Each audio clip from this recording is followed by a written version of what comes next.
आंबेलोहळ येथे कामगाराचा खून, वाळूज MIDC पोलीस ठाण्यात गुन्हा दाखल।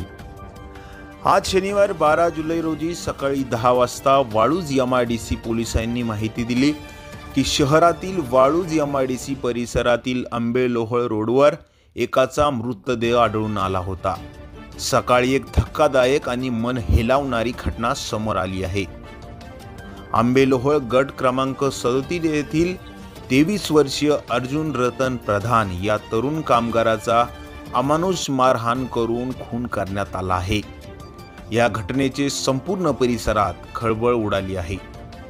पोलिसांकडून तपास सुरू करण्यात आला आहे। मिळालेल्या प्राथमिक माहितीनुसार अर्जुन प्रधान हा वाळूज MIDCतील एका खासगी कंपनीत काम करत होता।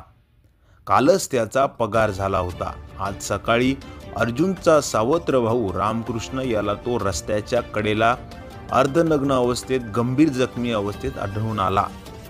तातडीने पोलिसांना कळविण्यात आले। वाळूज MIDC पोलिसांनी घटनास्थळी धाव घेऊन पंचनामा केला असून मृतदेह उत्तरीय तपासणीसाठी घाटी रुग्णालयात पाठवण्यात आला असून या प्रकरणी वाळूज MIDC पोलीस ठाण्यात अज्ञात आरोपींविरुद्ध गुन्हा दाखल करण्यात आला आहे, अशी माहिती आज रोजी स्थानिक नागरिकांनी दिली आहे। अनिल भालेराव, जिल्हा प्रतिनिधी, SS India news, Chhatrapati Sambhajinagar.